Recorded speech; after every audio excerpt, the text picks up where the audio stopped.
Hi అండి, అందరికీ నమస్కారం. Welcome to Latha latest news. ఈరోజు మన వీడియోలో తెలుసుకోబోయేది ఏంటంటే మారనున్న ఈపీఎఫ్ఓ రూల్స్ అండి. ఇక మినిమం శాలరీ 25,000 పైగా ఉంటే వాళ్ళకి ఈపీఎఫ్ఓ కట్ అవుతుందని చెప్తున్నారండి.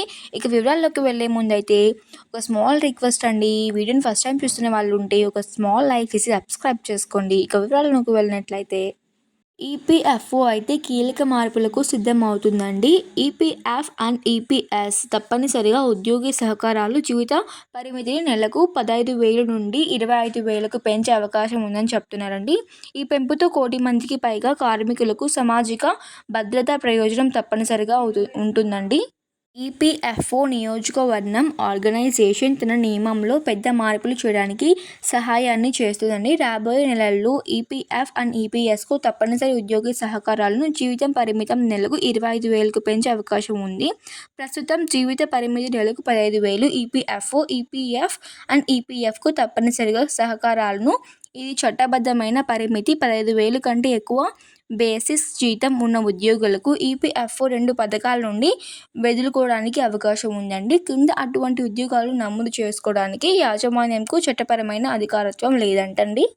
ఇంకొక ముఖ్యమైన విషయం అండి, అంటే క్లారిటీగా చెప్పడం లేదు. బహుశా డిసెంబర్ లేదా జనవరిలో దీనిపై నిర్ణయం తీసుకునే అవకాశం ఉందని అయితే ఏపీ ప్రభుత్వం స్పష్టం చేస్తుందండి మొన్న జరిగిన క్యాబినెట్ మీటింగ్లో అయితే. ఇక కార్మిక మంత్రిత్వ శాఖ అంతర్గత అంచనా ప్రకారం వేతన పరిమితిని నెలకు 10,000 పెంచడం వల్ల 10 మిలియన్లకు పైగా ప్రజలకు సామాజిక భద్రత ప్రయోజనం తప్పనిసరి అవుతున్నాయని ఒక ఆర్థిక మనీ కంట్రోలర్స్ అన్నారండి. అనేక మెట్రోపాలిటన్ నగరాలలోని చాలామంది తక్కువ లేదా మధ్యస్థ నైపుణ్యం కలిగి కార్మికులు నెలకు 15,000 కంటే ఎక్కువ సంపాదిస్తున్నారని, వేతన పరిమితిని పెంచాలని కార్మిక సంఘాలు చాలా కాలంగా డిమాండ్ చేస్తున్నారండి.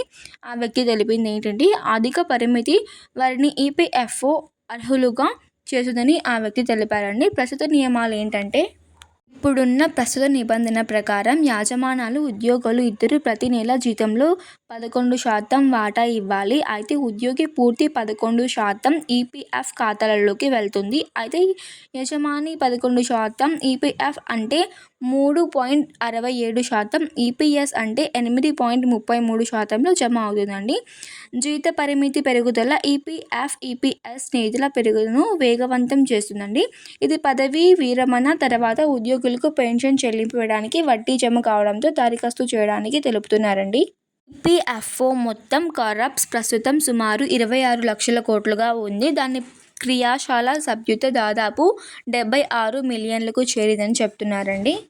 ఇక కొత్త రూల్స్లలో ఇప్పుడు పెట్టిన దానికి ఏంటి ప్రయోజనం అన్న విషయానికి వస్తే ఈపీఎఫ్ జీత పరిమితిని నెలకు 15,000 నుండి 25,000కు పెంచడం అనేది సామాజిక భద్రత కవరేజీకి విమరిస్తుందండి. ప్రస్తుత వేతన స్థాయిలలో ఈ పరిమితిని సమలేఖనం చేయడానికి ఒక ప్రగతిశీల అడుగు అని నిపుణులు అంటున్నారండి. అంటే ఇప్పుడు 15,000 నుండి 20,000కు పెంచడానికి ఇది ఒక ప్రయోజనకరమైన తీర్పునే చెప్తున్నారు. ఇది భారతదేశంలోని శ్రామిక శక్తిలో ఎక్కువ భాగం దీర్ఘకాలిక ఆర్థిక భద్రతా పదవీ విరమణ ప్రయోజనాలు సాధించడంలో సహాయపడుతుందని వారు తెలుపుతున్నారండి. పెరుగుతున్న ఆర్థిక పరిస్థితిని మధ్య ఇవి మరింత సందర్భోచితంగా మారుతున్నాయండి. ఇప్పుడైతే క్లారిటీ ఏంటంటే డిసెంబర్ జనవరిలో అయితే క్లారిటీ తీసుకుంటామని చెప్తున్నారు. ఈపీఎఫ్ఓ కటింగ్ విషయంలో అయితే ఇప్పుడైతే స్పష్టం చేయలేదు. And thank you for watching my video అండి. Please subscribe to my channel.